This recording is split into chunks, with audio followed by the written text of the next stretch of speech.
This is 92.7 big FM और मैं हूं अन्नू कपूर। मेरे प्रणाम स्वीकार करें। स्वागत करता हूं इस कार्यक्रम में जिसका नाम है सुहाना सफर विद अन्नू कपूर।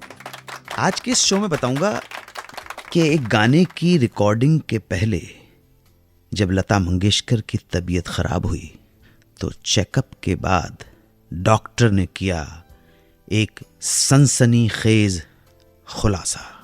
क्या था? इसके अलावा आज ही मैं आपको बताऊंगा कि अमृतसर पहुंची लता मंगेशकर को याद आ गई पाकिस्तान में रह रही नूरजहां जी की, और वो जिद कर बैठी कि वो नूरजहां जी से मिलने के बाद ही अमृतसर से वापस बंबई जाएंगी। ऐसे ही कुछ इंटरेस्टिंग कहानियां आज की महफिल में चर्चा में रहेंगी। फिलहाल तो शुरुआत करते हैं 1962 की एक फिल्म 20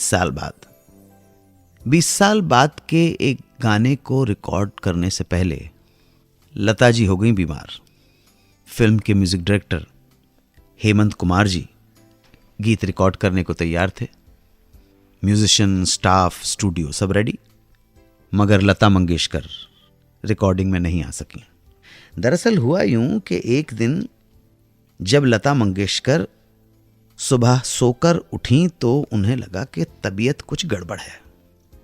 पेट अपसेट था, लगा थोड़ा आराम करने पे शायद तबीयत बेटर हो जाए, मगर जैसे जैसे दिन चढ़ा वैसे वैसे हालत तबीयत बिगड़ने लगी। अचानक वॉमिट शुरू हो गई, ग्रीन स्टफ निकलना शुरू हो गया। She started throwing up. Doctor बुलाया गया। बहुत कमजोरी आ गई थी, बिस्तर पकड़ के बैठ गई, लेट गई। डॉक्टर ने चेकअप किया घर पर, और जब एक्सरे निकाला गया तो डॉक्टर्स परेशान हो गए। फैमिली वालों ने पूछा, बताइए आप क्या प्रॉब्लम है? डॉक्टर ने कहा, लता जी को खाने में स्लो पॉइजन दिया जा रहा है, जहर दिया जा रहा है।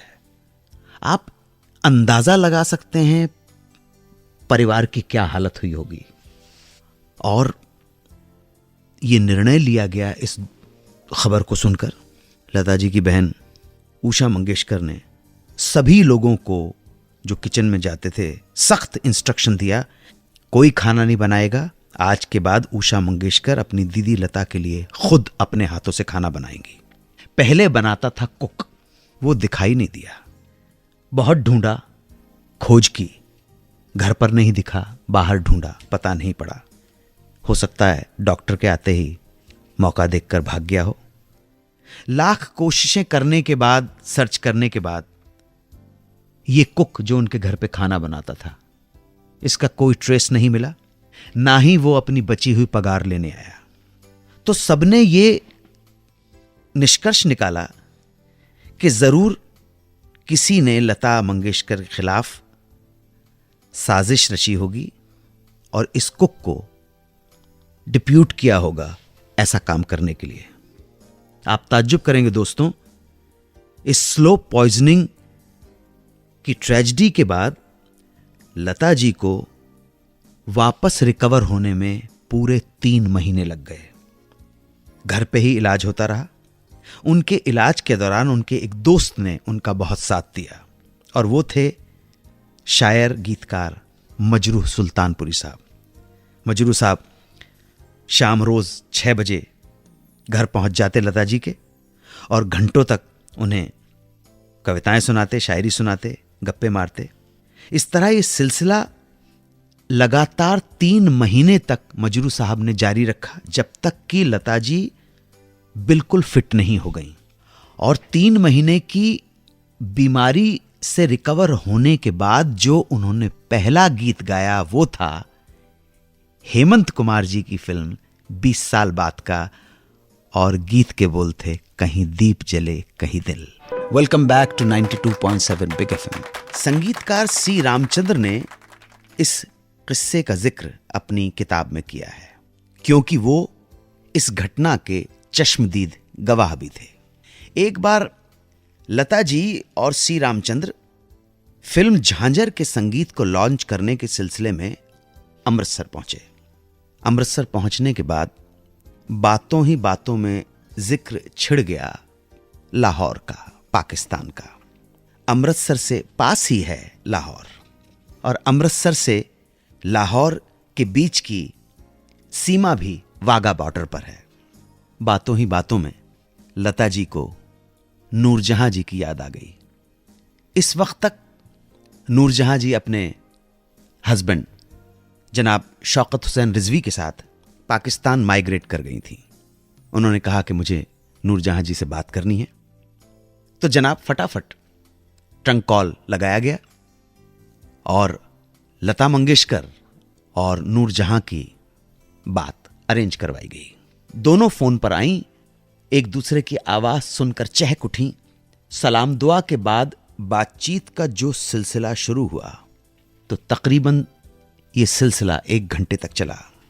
सी रामचंद्र ये देखकर हैरान थे कि दोनों ने फोन पर न सिर्फ अपनी अपनी दास्तानें छेड़ी बल्कि गाने भी गाकर सुनाए। सी रामचंद्र जी आगे लिखते हैं कि लता का यह रूप उन्होंने पहली बार देखा था। लता बहुत खुश थी, बहुत खुश नजर आ रही थी, बच्चों की तरह, जैसे 2 बिछड़ी बहनें मिल जाएं और चहक चहक कर बातें करें। बातचीत का सिलसिला जब फोन पर खत्म हुआ तो लता मंगेशकर ने रामचंद्र जी से कहा उन्हें नूरजहां से मिलना है। रामचंद्र जी ने कहा भाई वो पाकिस्तान में है और पाकिस्तान जाने के लिए पासपोर्ट चाहिए, वीजा लगेगा तभी तो पाकिस्तान जाना हो पाएगा, ये सब पॉसिबल नहीं है। मगर लता जी जिद पर अड़ गईं। उन्होंने कहा मैं नूरजहां जी से मिलने के लिए कुछ भी करने को तैयार हूं। सोचा गया, डिस्ट्रिक्ट एडमिनिस्ट्रेशन से बात की गई, उधर पाकिस्तान साइड से बात की गई और एक हल निकाला गया कि भारत और पाकिस्तान के बीच जो नो मैन्स लैंड है, 2 कंट्रीज के बीच में एक जगह ऐसी करार दी जाती है, इंटरनेशनल कन्वेंशन के हिसाब से नो मैन्स लैंड बोलते हैं, जिस पर किसी गवर्नमेंट का हक नहीं माना जाता है, जो कि अमृतसर से ये नो मैन्स लैंड तकरीबन 35 माइल या 50 किलोमीटर दूर है। बाद में हम इसे जानते हैं वाघा बॉर्डर किया जाता है। सो वाघा बॉर्डर हमारे साइड की और उस साइड की जो बॉर्डर है उसके बीच का, जो आपने देखा होगा टेलीविजन के ऊपर किस तरह से उनके रेंजर्स और हमारे बीएसएफ के जवान परेड करते हैं वहाँ पर, कैसे फॉर्मेलिटी के साथ, बड़े अदब और अखलाक के साथ दोनों मुल्कों का झंडा उतारा जाता है। तो यहाँ पर मिलना तय हुआ और अगले दिन इधर से लता मंगेशकर अमृतसर से निकली और वहां से निकली मलिका तरन्नुम नूरजहां अपने पति शौकत हुसैन रिजवी के साथ। वाघा बॉर्डर का दरवाजा खोला गया, उधर से पाकिस्तान साइड का दरवाजा खोला गया और नो मैन्स लैंड पर जैसे ही पहुंची दोनों भागते हुए 2 सगी बहनों की तरह गले से लिपट गई और रोने लगी, जारो कतार एक दूसरे के साथ कंधे से कंधा मिलाकर। रामचंद्र अपनी किताब में इस बात का जिक्र करते हैं कि दोनों की इस मोहब्बत को देखकर वहां मौजूद सैकड़ों लोगों की आंखें छलक पड़ी थीं। वापस आकर बताऊंगा कि जब लता मंगेशकर को पहली बार नौशाद साहब के साथ गाने का ऑफर आया तो उन्होंने किस वजह से यह कहा कि मैं नौशाद जी को ऑडिशन नहीं दूंगी। इस इनकार की वजह क्या थी, यह किस्सा बताऊंगा वापस लौटकर। आप सुनते रहें सुहाना सफर विद अन्नू कपूर, सिर्फ 92.7 बिग एफएम पर। Welcome back to 92.7 big FM. Lata Mangeshkar 40 के दशक में उस समय के तकरीबन सारे संगीतकारों के लिए गीत गा रही थीं, मगर अभी भी एक ऐसा म्यूजिक डायरेक्टर बाकी था जिसके म्यूजिक डायरेक्शन में उन्होंने कोई काम नहीं किया था, और ये थे नौशाद साहब। अच्छा, लता मुकेश जी को भैया बुलाती थी। एक दिन दोनों की मुलाकात हुई। मुकेश जी घर आए, बोले तुम्हें अभी मेरे साथ चलना है, नौशाद जी तुमसे मिलना चाहते हैं और फिल्म के लिए तुमसे गाना गवाना चाहते हैं। काफी समय के बाद इस ऑफर के मिलने पर उन्हें लगा कि शायद नौशाद साहब ने फिल्म लाहौर के गीत सुने होंगे, इंप्रेस होकर बुलाया होगा। ये गीत उन्होंने म्यूजिक डायरेक्टर कंपोजर श्याम सुंदर जी के लिए गाए थे। वो इस ऑफर से खुश तो थी, मगर उनके दिल में कहीं कुछ और चल रहा था। मुकेश जी ताड़ गए। उन्होंने पूछा क्या बात है, क्या सोच रही हो, कहां ख्यालों में खोई हुई हो। लता ने कहा, भैया आप जानते हैं मैंने बाबा के साथ, पिताजी के साथ क्लासिकल म्यूजिक के न जाने कितने स्टेज शोज किए हैं और तभी से मुझे कहीं ना कहीं ऑडिशन देना बड़ा अजीब सा लगता रहा है। इसलिए बस मेरी एक ही शर्त है कि मैं नौशाद जी या किसी और कंपोजर को ऑडिशन नहीं दूंगी। अगर वो मुझसे सीधे गीत रिकॉर्ड करवाना चाहते हैं तो मुझे कोई एतराज नहीं है, ऑडिशन नहीं दूंगी। मुकेश जी ने कहा ठीक है, मगर एक बार चल के उनसे बात करने में कोई बुराई नहीं है। और इस तरह मुकेश जी ने लता जी को नौशाद साहब से मिलने के लिए राजी कर लिया। इस घटना के बाद मुकेश जी ने नौशाद साहब को इन्फॉर्म कर दिया कि लता मिलने तो आएगी मगर गाना नहीं सुनाएगी। लेकिन नौशाद साहब को तो गाना सुनना था, तो उन्होंने एक तरीका निकाल लिया। जब लता मंगेशकर मुकेश भैया के साथ कारदार स्टूडियो पहुंची तो नौशाद साहब ने बड़ी ही चतुराई से लता से कहा, लता भाई मैंने आपको कई बार सुना है, आप बहुत अच्छा गाती हैं, मुझे आपके सिंगिंग टैलेंट पे कोई शक नहीं है, बस मैं आपका उर्दू का तलफ्फुज देखना चाहता हूं क्योंकि मेरी अगली फिल्म के गाने में उर्दू के अल्फाज का ज्यादा इस्तेमाल किया जाएगा, इसलिए आप मुझे कोई गजल सुना दीजिए। भाई ये मत समझना कि मैं आपका ऑडिशन ले रहा हूं कि ट्रायल ले रहा हूं, ऐसी कोई बात नहीं है, बस मैं उर्दू के लफ्ज आपसे सुनना चाहता हूं। एक इंटरव्यू में लता मंगेशकर ने बताया है कि इस बात पर अब उनको समझ नहीं आया कि वो नौशाद साहब को मना कैसे करें। नौशाद साहब ने इस तरह बात की कि मना करना नेक्स्ट टू इम्पॉसिबल था। तब मजबूरी में लता जी को फिल्म लाहौर की एक गजल उन्हें सुनानी पड़ी। सुनने के बाद नौशाद साहब बहुत खुश हुए और इस तरह लता जी ने नौशाद साहब के म्यूजिक डायरेक्शन में जो पहला गाना गाया वो था एक डुएट। साथी कलाकार थे जीएम दुर्रानी। डुएट के बोल थे, हाय छोरे की जात बड़ी बेवफा। फिल्म का नाम चांदनी रात। इसके बाद तो रेस्ट इज द हिस्ट्री। क्या क्या गाने गाए हैं, क्या क्या दोनों का कॉम्बिनेशन, नौशाद साहब और लता जी। किसे नहीं मालूम है लता मंगेशकर का गाया हुआ ये गीत, है मेरे वतन के लोगों जरा आंख में भर लो पानी। लेकिन मेरे मेहरबान दोस्तों, ये गीत पहले उनकी छोटी बहन आशा भोसले गाने वाली थी, मगर क्या हालात थे और क्या हो गया कि ये गीत आ गया लता जी की झोली में, मैं बताऊंगा थोड़ी देर में। आप सुनते रहें सुहाना सफर विद अनु कपूर, सिर्फ 92.7 बिग एफएम पर। Welcome back to 92.7 big FM. Lata ji ने गाया ऐ मेरे वतन के लोगों। ये गीत और भी ज्यादा इसलिए मशहूर है कि तत्कालीन भारत के प्रधानमंत्री अपने भावनाओं को, जज्बात को रोक नहीं पाए और उनकी आंखें छलक पड़ी थी। मगर ये गीत लता जी से पहले ऑफर किया गया था आशा भोसले को। तो फिर क्या हुआ? ये बात है 26 जनवरी 1963 की।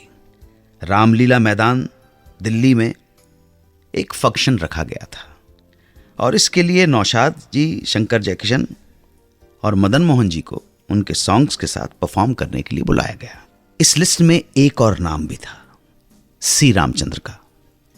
मगर अन्ना साहेब सी रामचंद्र या चितलकर साहब के पास इस खास मौके के लिए कोई गाना, गीत, कंपोजिशन तैयार नहीं थी। उन्होंने ताबड़तोड़ जिसे कहते हैं फौरन प्रदीप जी को कहा कि भाई देशभक्ति का एक गाना, शहीदों की कुर्बानी को चित्रण करने वाला एक गाना लिख डालिए। प्रदीप जी ने गीत लिखा और गीत के आप ताज्जुब करेंगे, 1 नहीं, 2 नहीं, 10 नहीं, 20 नहीं, 100 अंतरे, 100 स्टैंजास लिख डाले। और 15 दिनों की सिटिंग के बाद 5-6 अंतरे फाइनल कर लिए गए। सी रामचंद्र और लता मंगेशकर चूंकि उन दोनों साथ काम नहीं कर रहे थे, तो ग्रेट सी रामचंद्र ने आशा जी से इस सॉन्ग को गवाने का निर्णय लिया।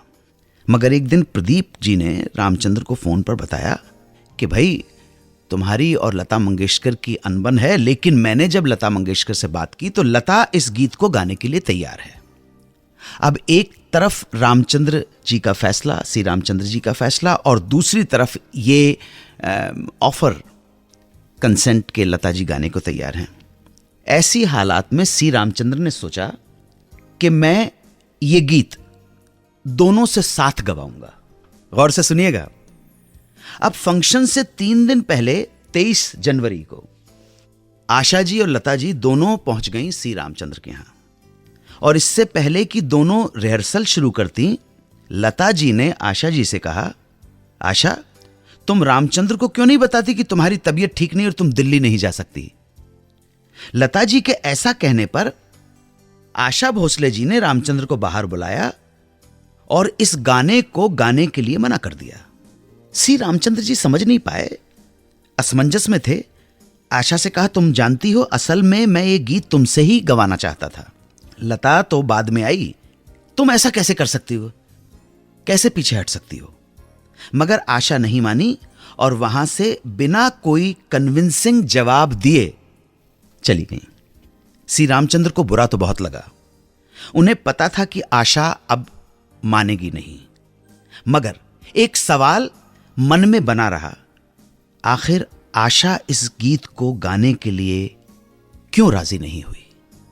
सी रामचंद्र के दिमाग में यह ख्याल, यह सवाल हमेशा कचोटता रहा कि आशा ने लास्ट मोमेंट पे गाना गाने से क्यों मना कर दिया।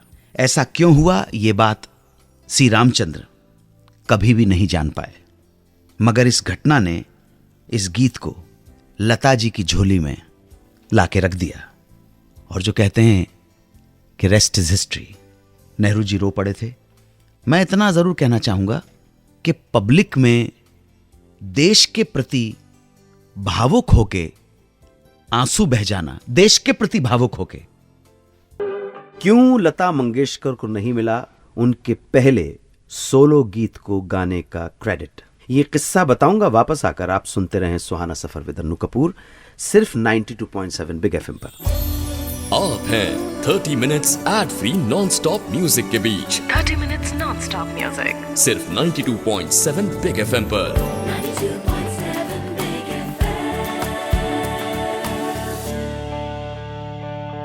सहगल भक्त लता मंगेशकर सहगल का गाना सुनने के लिए एक रेडियो खरीद कर लाई। रेडियो पर ऐसा क्या सुन लिया कि उसी वक्त उस रेडियो को घर से उठाकर बाहर फेंक दिया। मैं बताऊंगा थोड़ी देर में। आप सुनते रहें सुहाना सफर विद अन्नू कपूर, सिर्फ 92.7 बिग एफएम पर। Welcome back to 92.7 big FM. उस जमाने के जितने बड़े बड़े नाम थे, you name it, Lata Mangeshkar, Mukesh, Kishore Kumar, Mohammed Rafi, ये सब सहगल भक्त थे। सहगल साहब को अपना आइडल मानते थे। 15 वर्षों के अपने फिल्मी करियर के स्पैन में सहगल साहब ने, कुंदन लाल सहगल ने तकरीबन 25 हिंदी फिल्मों में एक्ट किया और 110 हिंदी के गाने गाकर जमाने में सबको मोहित कर लिया। सब उन्हें फॉलो करने की कोशिश करते थे। लता जी बचपन से उनके गाने सुनती आई थी। अपने एक इंटरव्यू में कहा है उन्होंने कि घर में अगर परमिशन थी तो सिर्फ सहगल साहब की फिल्म देखने की। पिताजी दीनानाथ मंगेशकर जी सहगल साहब की फिल्में देखने उन्हें ले भी जाते थे। बाकी किसी और की फिल्में देखने की परमिशन नहीं थी। इस वजह से ये जो बालिका लता थी, बच्ची लता, उसका एक सपना था कि एक बार वो सहगल साहब से मिले, उनके दर्शन करे। सामने से कभी देखा नहीं। लता जी बताती हैं कि सहगल साहब के लिए मेरा पागलपन इस बात से समझ सकते हैं कि जब मेरे पिताजी की पहली बरसी हुई तो मैंने अपने पिताजी के गानों के साथ साथ सहगल साहब के गाने भी गाए और उन गानों को गाकर अपने पिता को श्रद्धांजलि अर्पित की। लता जी को काम मिलने लगा, गाने मिलने लगे, कुछ पैसा आने लगा तो वो अपने पैसे से एक बड़ा रेडियो खरीद कर लाई। ख्वाहिश वही थी कि घर पे बैठकर सहगल साहब के गाने सुनने को मिलेंगे। रेडियो घर के कोने में रखा सजाकर, और उसी रेडियो के सामने एक चटाई बिछाकर लेट गई और रेडियो ऑन कर दिया। जब उन्होंने रेडियो ऑन किया तो सबसे पहली खबर उस रेडियो पर आई, हिंदुस्तान के मशहूर सिंगर, एक्टर, फिल्मी स्टार कुंदन लाल सहगल अब नहीं रहे। ओह, लता मंगेशकर कहती हैं कि खबर सुनते ही मैं इतनी पागल हो गई, इतनी दुखी हो गई, इतने शोक में डूब गई कि मैंने वो रेडियो अपने घर से निकालकर बाहर रख दिया और बहुत अरसे तक उसे ना देखा ना ही उसे स्विच ऑन किया। वो कहती हैं कि मेरी जिंदगी की जो अधूरी इच्छाएं हैं उनमें से एक इच्छा ये थी, एक सपना था जो कभी सच नहीं हो सका, सहगल साहब से मिलने का। आज इस प्रोग्राम को यहीं विराम देता हूं। मेरे प्रणाम स्वीकार करें। जय हिंद।